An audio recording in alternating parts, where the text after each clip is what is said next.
Creo que la rabiosa actualidad nos ha maquillado que en las últimas semanas hemos tenido quizá uno de los mayores terremotos en meses, si no años, en el mundo de la Fórmula 1, que es el desmantelamiento absoluto que ha habido del equipo Alpine. Esto se terminó por concretar en el Gran Premio de Bélgica, toda la actualidad deportiva de Bélgica nos lo ha enmascarado un poco, pero lo que ha pasado ahí dentro es un absoluto terremoto con unas declaraciones cruzadas y unas puñaladas volando demenciales. Os cito a Alain Prost lo que dijo cuando salió Laurent Rossi de la cúpula del equipo Alpine, que fue alrededor del 20 de julio. Estas son declaraciones textuales de Alain Prost, ¿eh? Dijo, Laurent Rossi es el mejor ejemplo del efecto Dunning-Kruger, que para la gente que no lo sepa, el efecto Dunning-Kruger es una especie de efecto, vamos a decirlo así, por la que una persona incompetente suple o no cree en sus carencias y suple esa falta de incompetencia, sobreestimando sus capacidades. Sigo citando a Prost sobre Laurent Rossi, ¿eh? Fue un líder incapaz que cree que puede compensar su incompetencia con arrogancia y con falta de humanidad hacia sus tropas. Esto lo dijo Prost. Esto lo dijo Alain Prost sobre Laurent Rossi. Y lo que creo que se puede decir en este momento es que el proyecto del equipo Alpine se ha desmantelado. Se ha desmantelado por completo. Ha fracasado y en poco más de un año se ha ido todo el mundo. Quiero que mires a esta foto de aquí, ¿vale? Esta foto es la de la presentación del Alpine en febrero del año 2022. En agosto de 2023, Óscar Piastri y Fernando Alonso, de forma contractual, no efectiva, pero en agosto de 2022, Piastri y Alonso se van de este equipo. El 20 de julio, Laurent Rossi se va del equipo y el 28 de julio, Otmar Szafnauer, y no salen en la foto, pero Alain Permain y Pat Fry se van del equipo. Es decir, la mitad de la gente que sale en esta foto ya no está. La mitad de la gente que sale en esta foto ya no está. Y esto ha ocurrido muy rápido, salvo lo de agosto de Fernando Alonso y de Piastri. En el lapso de 10 días se ha desmantelado la cúpula importante del equipo Alpine, de lo que antes era el equipo Renault. Y lo que hace esto es volver a asumir en esta estructura en una nueva época de transición. Y la sensación que yo tengo es que ya hemos estado aquí muchas veces con lo que es Alpine, el equipo Renault. Quizá para la gente que lleve menos tiempo viendo Fórmula 1 no le parezca, pero los que llevamos ya un poquito más aquí en el Gran Circo, esto ya lo hemos vivido antes. No es la primera vez que escuchamos eso del proyecto de 100 carreras, no es la primera vez que escuchamos eso del proyecto de 3, 4, 5 temporadas para ganar títulos mundiales. Si el año de transición de Ferrari es un meme, lo que hace el equipo Alpine, lo que ha pasado en Renault, no se queda corto. Así que lo que vamos a hacer es echar la vista atrás para ver qué es lo que ha salido mal y dónde están los culpables, cuáles son las posibles soluciones que se pueden tomar. Antes de nada necesito poner un poquito de contexto. Lo que entendemos ahora por Alpine, equipo Renault, etcétera, etcétera, no es la Renault primigenia. Esta es la Renault primigenia que nació en el año 1977 y se disolvió en el año 1985. Lo que tenemos nosotros ahora como Alpine nació como Toleman en el año 1981. Toleman, la escudería, efectivamente, en la que debuta Ayrton Senna, por ejemplo. En el 85 lo compra Benetton y en el año 1990 viene nuestro amigo Flavio Briatore, entra dentro del equipo y gana 2 títulos de pilotos con Michael Schumacher y un título de constructores también con Michael Schumacher. Esto es Benetton hasta el año 2002. En el año 2002 llega Renault, mete pasta y dice, esto se va a convertir en mi equipo. Y la verdad es que aquí les sale bien la primera proyección, porque en el año 2002 entra ya Renault comprando la estructura bastante bien hecha ya de Benetton, la fábrica de Enston es suya, etcétera, etcétera. En el año 2003, todos nos acordaremos, llega la primera pole y la primera victoria. Luego en el año 2004, esa primera pole y primera victoria llega con Fernando Alonso. Luego en el año 2004, aquí con Jarno Trulli en el Gran Premio de Mónaco, llega también otra pole y otra victoria. Año 2004 que parece un pequeño paso atrás, pero tachan, en el año 2005 se cumple la promesa. Primer título mundial de pilotos y de constructores con Fernando Alonso. 70 carreras. En ese momento habían pasado 70 carreras, 3 años. Ese guión, ese concepto de menos de 100 carreras o alrededor de 100 carreras y 3 años, nace ahí. Entramos en 2002, ganamos en 2005. Perfecto. Rubricado todavía más el año siguiente, esta era la foto de 2003, el año siguiente con el segundo título mundial de Fernando Alonso y el segundo título mundial también del equipo de Renault en cuanto a constructores. Todo feliz, todo perfecto. Llega el año 2007 Y de repente se empieza a asumir el equipo Renault en una época un poquito oscura. Fernando Alonso se va del equipo en el año 2007, cae el rendimiento con Fisichella y Kovalainen, regresa Alonso en el 2008, sigue Briatore pero no lo hacen funcionar, y en el 2009 llega un bajón. En el 2009 llega un bajón histórico que es la confluencia de muchas cosas diferentes. Primero, las sanciones económicas por el Crashgate, se va ING Direct como patrocinador, se va también una cúpula muy buena como era la de Flavio Briatore, Pat Fry por el tema del Crashgate, y luego además el coche del 2009 era un auténtico desastre, quizá era el peor coche de la parrilla, y eso sume absolutamente en la desesperación al equipo Renault. De hecho, Fernando Alonso se va a final de años, a 2010 para Ferrari, y entramos en la época oscura de Renault. Para 2010 venden el 75% de su capital a un capital de fondo luxemburgués llamado Genie Capital, en el que, atención, esta persona de aquí, que habrá gente que lleve más tiempo viendo la Fórmula 1 le haya reconocido, Eric Boullier, sí, el Eric Boullier de McLaren Honda, entra como jefe del equipo. Y la cosa todavía va más, porque en el año 2011 ni siquiera es Renault. Genie Capital compra el 25% que tenía todavía Renault en su poder, y junto con una asociación a Proton Cars entra el patrocinio de Lotus y ya se llama el equipo Lotus Renault, de nuevo, como digo, con Eric Boullier al frente. Renault se deshace por completo de la estructura, y es en ese año 2011 cuando escuchamos por primera vez de boca de Eric Boullier el plan de 3 años. Eso lo dice Boullier literalmente. Eric Boullier dijo eso literalmente. Estamos hablando de un plan de 3 años. Vamos a ver ciertas tendencias. Vamos a ver ciertas tendencias en el devenir de este reportaje. Porque yo creo que ese plan de 3 años es todo el síntoma de, oye, Renault entra muy bien en Fórmula 1. En el año 2005 consiguen ganar. ¿Cuántos años han pasado de 2002 a 2005? Han pasado 3 años. Perfecto. Es algo de lo que están hablando. Mucho tiempo. Pero es algo que no se concreta. Entonces, como digo, en el año 2011 no es el equipo Renault ya. Tenemos aquí el equipo Lotus. Escuchamos por primera vez ese plan de 3 años por parte de Eric Boullier. Y es verdad que luego en el año 2012-2013 pues tenemos deportivamente unos años un poquito mejores, se van consiguiendo algunos podios, pero financieramente la cosa no funciona demasiado bien. Hay impagos a Kimi Raikkonen a final del año 2013. De hecho, son impagos por un valor mayor a 40 millones de euros. Ojo, 40 millones de euros que no se liquidan hasta el año 2014. Esto ocurre a final de 2013, hasta final de 2014 no liquidan esos impagos, y en el año 2015 el equipo Genie Capital cae completamente en la bancarrota. De hecho, este es el podio que consigue Romain Grosjean en el Gran Premio de Bélgica, y ese podio lo celebra, ojo, nada más y nada menos que con cobradores del frac, con agentes de impuestos requisando material del equipo Lotus en aquel momento en el box. ¿Qué es lo que ocurre aquí? Se necesita una salvación, y de repente Renault, que estaba como motorista, que no había entrado muy bien en la Fórmula 1 tampoco, porque recordemos una cosa, el equipo Renault se pierde ese nombre del equipo Renault, pero Renault sigue como motorista dentro de la Fórmula 1. Gana títulos con Red Bull, pero obviamente cuando llega la era V6 turbo híbrida se pierden con ese desarrollo del coche, se pierden con ese desarrollo del motor.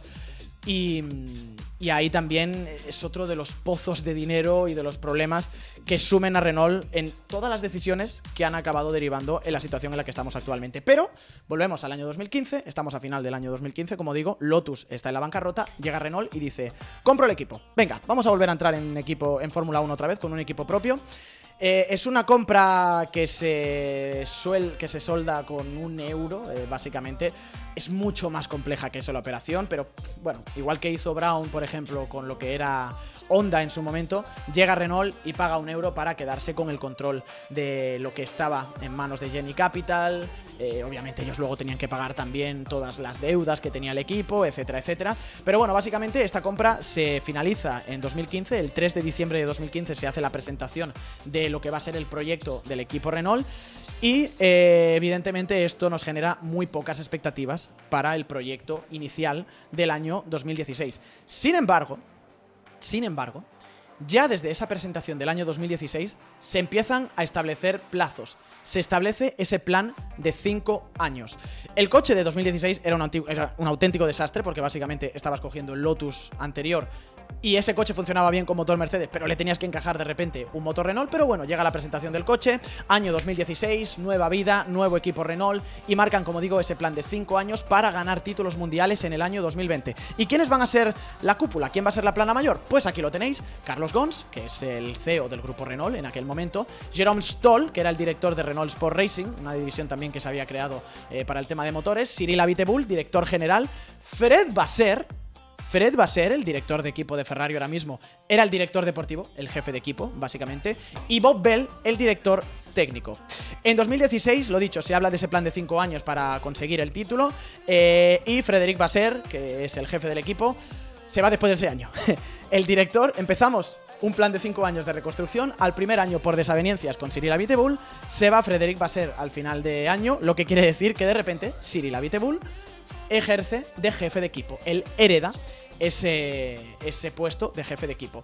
Entramos en el año 2017, el segundo año de ese plan de 5 que había establecido el equipo Renault para luchar por títulos mundiales, y empieza a haber mejoras. Se deshacen de Jolyon Palmer, por ejemplo, que estaba dando bastantes malos resultados. Entra Carlos Sainz en su sustitución y de repente tanto él como Hülkenberg empiezan a hacer una buena pareja. Y luego hay una incorporación técnica al staff muy importante, que es la de Marcin Budkowski, que lo tenemos aquí, como director ejecutivo. Y la entrada de Budkowski en su momento fue una cosa súper polémica. Fue muy parecido al movimiento, o incluso mayor, yo creo, de Laurent Mekies desde la FIA hasta Ferrari, porque Marcin Budkowski, efectivamente, era el ex coordinador técnico y deportivo de la Federación Internacional de Automovilismo, tenía muchísima información, y este tío se va a Renault. Así que de repente, en ese año 2018, tú ves el equipo Renault y dice: están dando pasos, 2017, perdón, están dando pasos. Han fichado a Carlos, hace buena dupla con Hülkenberg, parece que está fluyendo el dinero, y además de todo eso, ha entrado Marcin Budkowski también, que es un tío que tiene mucho conocimiento y que puede llevar el equipo a dar pasos adelantados, como por ejemplo ocurre en el año 2018, donde hay una mejora de rendimiento. Nico Hülkenberg y Carlos Sainz consiguen llegar al equipo Renault hasta la 4ª posición en el campeonato de constructores, pero empiezan a sonar un pelín las alarmas. Recordemos que estamos en el año 3 de los 5 que se habían propuesto en la presentación de 2016 para conseguir títulos. En esos 5 años no solamente puedes llegar y conseguir títulos de un año para otro, tiene que ser una cierta progresión. Sacas al equipo de las deudas, empiezas a luchar regularmente por los puntos, te destacas en la zona media, luchas por podios, luchas por victorias, y el último año luchas por punto. Estamos en el 18. En el 18 nos tocaba más o menos empezar a luchar por puntos, ¿no? Por podios, perdón. Y en el año 2019 por victorias, y en el 20 por el título. Sí, Renault es la 4ª, pero no están en la posición en la que parece que quieren. Y de hecho, el propio Bob Bell, en una entrevista que hace en el Gran Premio de Alemania, dice que él habló de un plan de 5 años que estaba basado en antecedentes históricos, pero que la Fórmula 1 ahora era más compleja, razonablemente están dentro del plan, del camino, bla, bla, bla. Empiezan a poner tiritas, y son tiritas que ocurrieron de verdad, y hay ciertas, no sé, vamos a decirlo de alguna manera, ciertas explicaciones, ciertos discursos que no cuadran. Y digo que no cuadran porque yo estuve allí. En el año 2018, Renault nos invitó a hacer un tour por la fábrica del equipo de Fórmula 1, porque ahí nos estaban vendiendo una auténtica revolución, en la que se hablaba de ese plan de 3 años en ese momento para conseguir victorias, podios, victorias y luego campeonatos del mundo. Y estuvimos en Enston. Mira, Jorge, qué joven.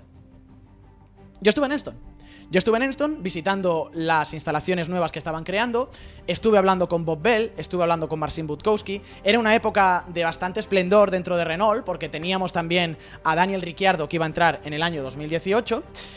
Pero la sensación era, ok, esta gente había dicho un plan de 5 años, yo llego aquí a Enston, recuerdo tener la entrevista con Bob Bell, y te está diciendo, bueno, eso es un plan de 3 años, el año que viene vamos a luchar por victorias, ojalá, próximo año estaremos luchando, o sea, el año que viene por podios, el próximo año, en el 19 ya o el 20, estaremos luchando por podios, en el siguiente estaremos luchando por títulos, es decir, se va retrasando todo un año, y de hecho, ese propio Bob Bell, en el momento en el que yo hablo con él, había dado ya un paso atrás, porque él era el jefe técnico, pero ahí ya es solamente el consejero técnico.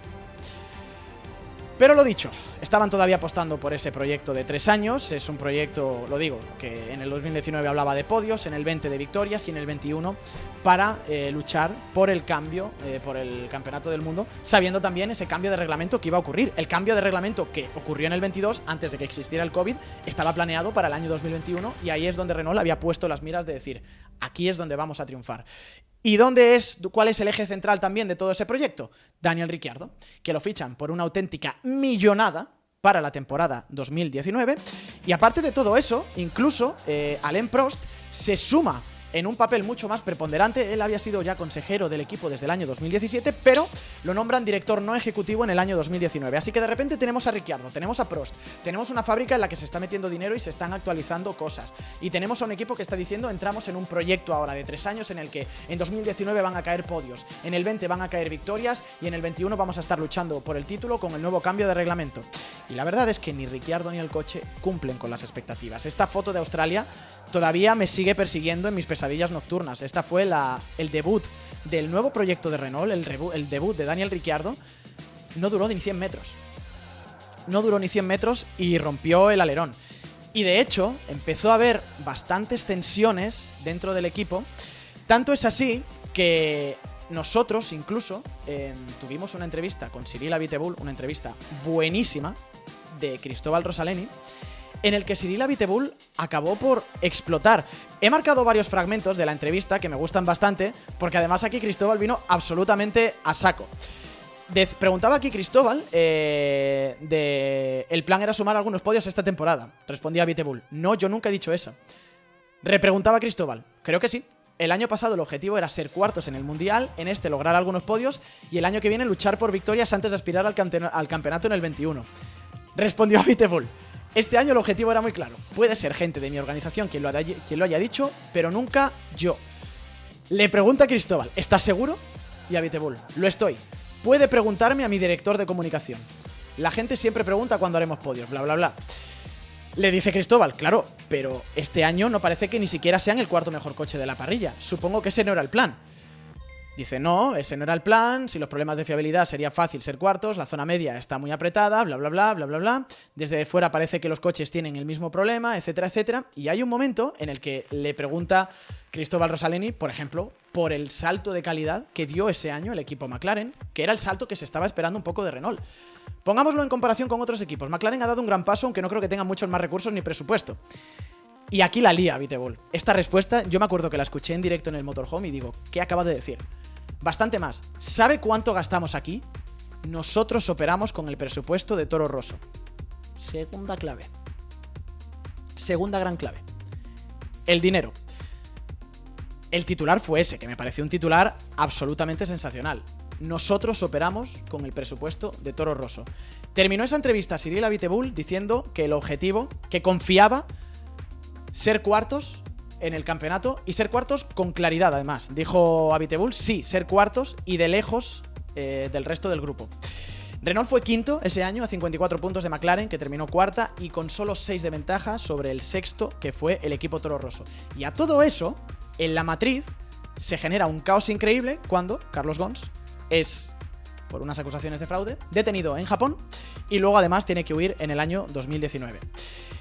Y así entramos con todo esto en el año 2020, que es el quinto año, es decir, el año en el que, según esa proyección que se había hecho a principios de 2016, en esa presentación del coche, el equipo Renault tenía que estar luchando por títulos mundiales.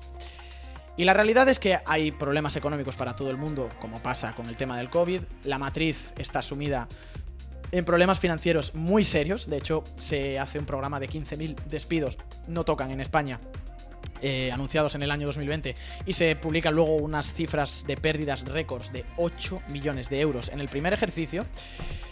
Y en ese fin de semana, en ese año, llega el fin de semana del Gran Premio de Eiffel, el primer podio. 5 años después. El podio tenía que haber llegado en el 18, llega en el año 2020 el primer podio conseguido por Daniel Ricciardo, que de hecho llegan otros 2 podios más esa temporada, en Emilia-Romagna y luego la segunda posición incluso por parte de Esteban Ocon en el Gran Premio de Sakir. Dijo Cyril Abiteboul y otra vez que si terminaban bien el año podrían ser incluso terceros en el Mundial, terminaron quintos.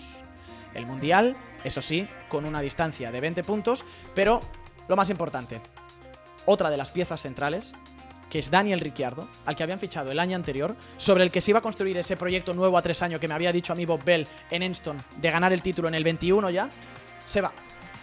Daniel Ricciardo se va para McLaren al final del año 2020 y no solamente eso, sino que se anuncia que Jerome Stoll, que era el director de Renault Sport, deja también la estructura de Renault a partir de ese mismo año. Una persona que había llegado en el año 2016 en ese segundo ciclo del equipo Renault. Así que en el año 2021, ¿qué nos queda? El meme. Año de transición.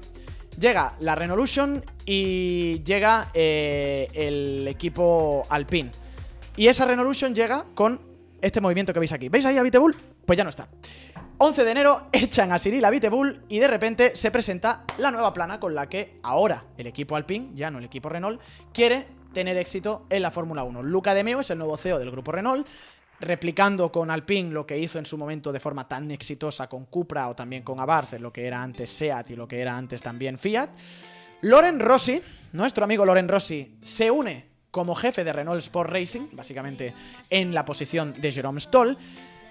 Alain Prost sigue ahí como director no ejecutivo y hay un movimiento que nadie entiende muy bien, que es el de fichar a Davide Brivio, que no sé si ya os acordáis siquiera de él, que fue el jefe del equipo Suzuki en MotoGP, que ganó el título con Joan Mir, por ejemplo, como jefe del equipo. De repente, una persona de MotoGP es el jefe que tiene que liderar la nueva proyección del equipo Alpine. Ok. Y, obviamente, se produce otro gran movimiento, que es la llegada de papá. Fichan a Fernando Alonso, igual que en su momento ocurrió con Daniel Ricciardo. De repente, tenemos un nuevo piloto que ilusiona el proyecto.